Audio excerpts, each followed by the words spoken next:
Manishi, fantastic to have you back. Should we move ahead and ignore China? Do you think what has happened 48 hours ago is frankly passe? 2% in the Chinese currency, important, crucial. Markets have reacted to it, but now they've digested it also. It would be unwise to ignore China, because ultimately in the Asian context and in the world context today, that's really the 800-pound gorilla, proverbially as we call it, in terms of commodities consumption, in terms of economic clout, so on and so forth.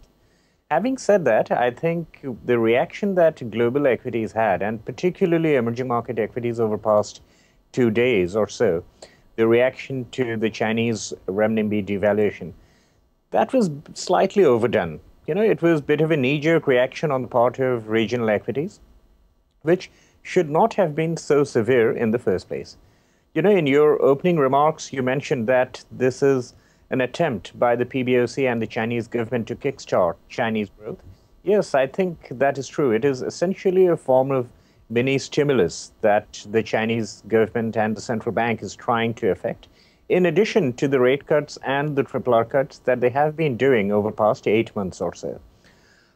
So in that context, obviously, this leads to some slight improvement in the pricing power of the Chinese exporters. But at the same time, one must not forget that the competitors or the competing economies have also had similar, if not more, currency devaluations. Just look at last 2 or 3 days at the Taiwanese dollar, at the Korean won, or some of the Southeast Asian currencies, which have actually plummeted a lot more. So I think, if you look at the near term or the medium term, the pressure could come on those economies in this region which have a pegged currency. So let's say the Hong Kong dollar, which is pegged to the US dollar, which that region could obviously see some pressure on consumption or on property prices, which is to a large extent contributed by the mainland Chinese. But apart from that, I think what this is leading to is some kind of a knee-jerk reaction on the part of the global fund flows, which have exited out of this region. And now the concern is that this would lead to that proverbial competitive devaluation. But I think it's too premature to come to that conclusion. Because ultimately, it is not in China's interest to carry through to a runaway depreciation of the RMB. They're trying to have the Chinese yuan as the second or third reserve currency in the world. And for that, some degree of stability in the currency is essential. Let's assume that we do not know which way the die will roll. My question is, in light of what's happening as of now, what's the impact that it has? Because on say, for example, an Indian equity market watcher, because the currency is depreciated a bit, it's led to a bit of a surge in export-oriented themes and a bit of a downtick in some of the high-flying OMC and some of the commodity names as well. How do you approach Indian equity markets in light of this? Okay. As far as India is concerned, it is relatively decoupled from China. It does not have the extent of trade linkages that some of the North Asian or some of the Southeast Asian countries have. And paradoxically, India could turn out to be a gainer from this whole bargain on account of two things.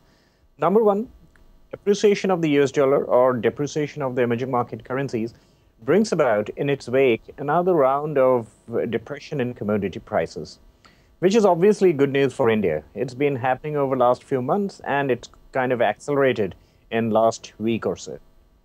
Second, appreciation of the US dollar is obviously a tailwind for many of the Indian exporters. And interestingly, it's only in India where you have such a significant degree of preponderance of the pure exporters or the pure beneficiaries of US dollar appreciation, which, if you take together IT services, pharmaceuticals, and some of the other goods exporters, they would possibly form about 25 to 30% of the market. And these are large frontline liquid names.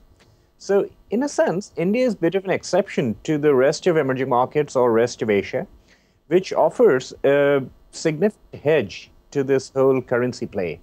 You don't really find that kind of hedge in North Asia or in Southeast Asia. Yes, there are large exporters in North Asia, But many of those, for example, in the technology hardware space, they're actually competing with some of the newcomers in China. So it's not really such a clear-cut conclusion that those North Asian exporters would continue to benefit from this. But the Indian exporters who are not in such direct competition with China would almost certainly benefit. Manishi, morning. I want to draw your attention to some economic data points back home. The July CPI inflation has eased to now 3.78%. June IIP has improved significantly to 3.8%. What happens come September 29? Does it make the base case stronger for easing by the RBI or even before that actually? Or do you think global volatility would continue to be an impediment for the next RBI rate move? Now, that's an interesting question because this CPI, which came significantly below expectations, and in particular core CPI, which continues to decline. In fact, even food inflation has declined quite significantly in this particular reading. This obviously puts some degree of pressure on the RBI to continue with the easing path, which they had chalked out in the first quarter of this year. Having said that, the equation is not so crystal clear because now there's an additional variable that's been thrown into the cesspool, which is that of currency. Currency was always supposed to be the most important driver of asset returns, at least in the foreseeable time horizon.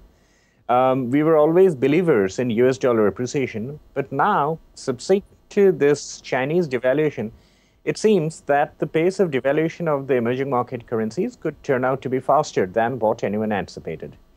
In this context, I would actually think that Governor Rajan may want to wait for what the Fed does in September. Thankfully, the Indian monetary policy is in late September, and by that point of time, things should be a little more clear as to what the Fed intends to do.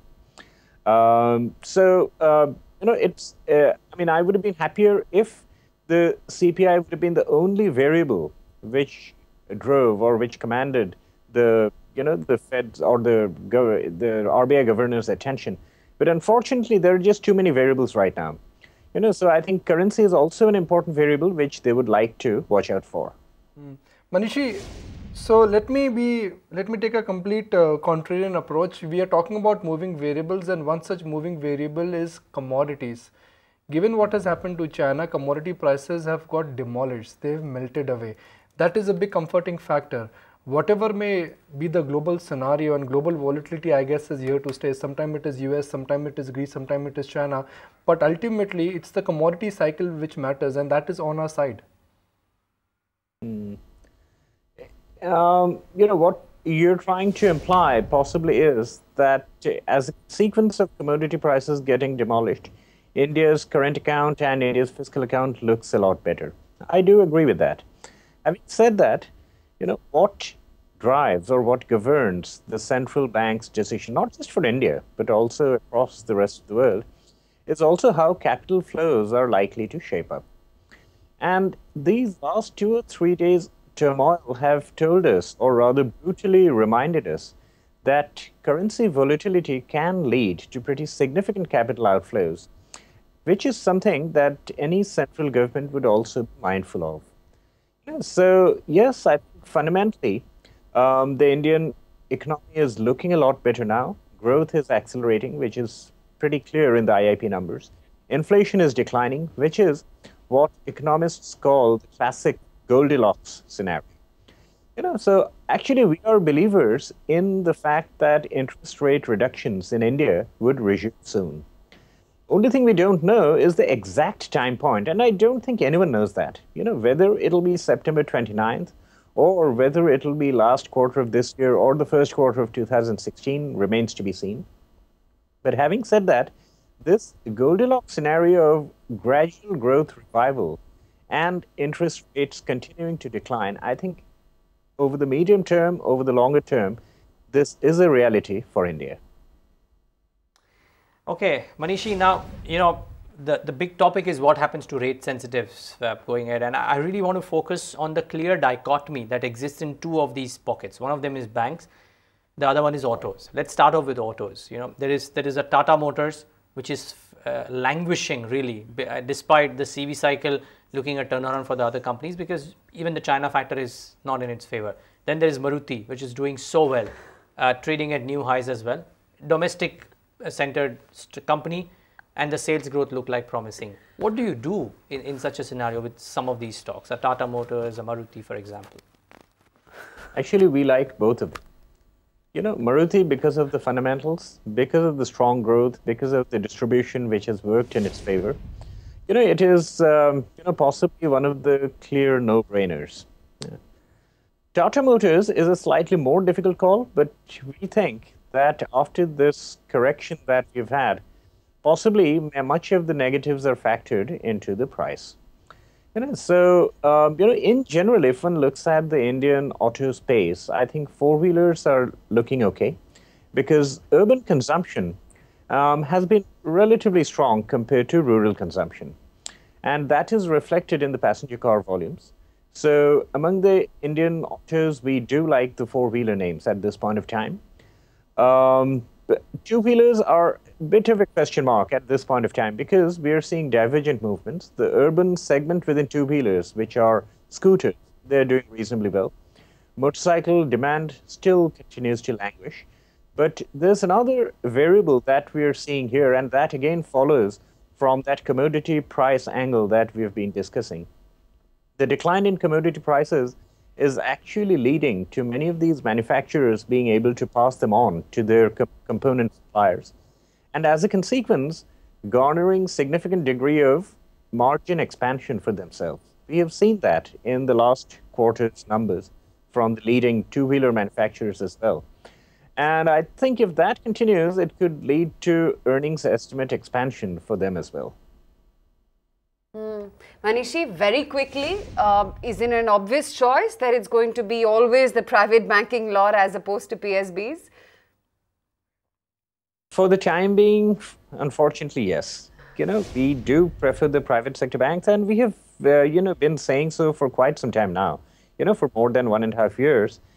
And, despite some small green shoots that we have seen in the PSU banks numbers, we don't really see much of a change to that stance, because we think that some of the sectors like metals or the power sector, power generation and distribution in particular, they would continue to be a bugbear for the asset quality of the public sector banks.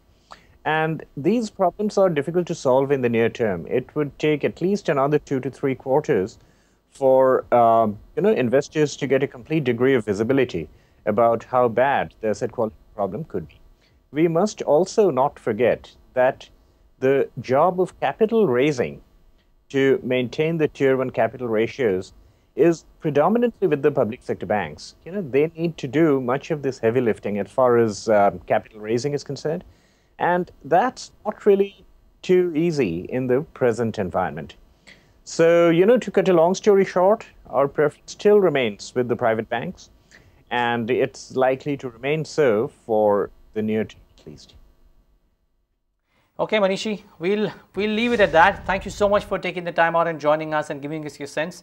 I do hope that India is decoupled from the problems that come out in China. Thanks for joining in today. Find us on Facebook at facebook.com/ETNow, and don't forget to click the like button. You can also follow us on Twitter at ETNowLive. To stay updated with all our programming, hit the subscribe button on our YouTube channel by logging on to youtube.com/user/ETNow.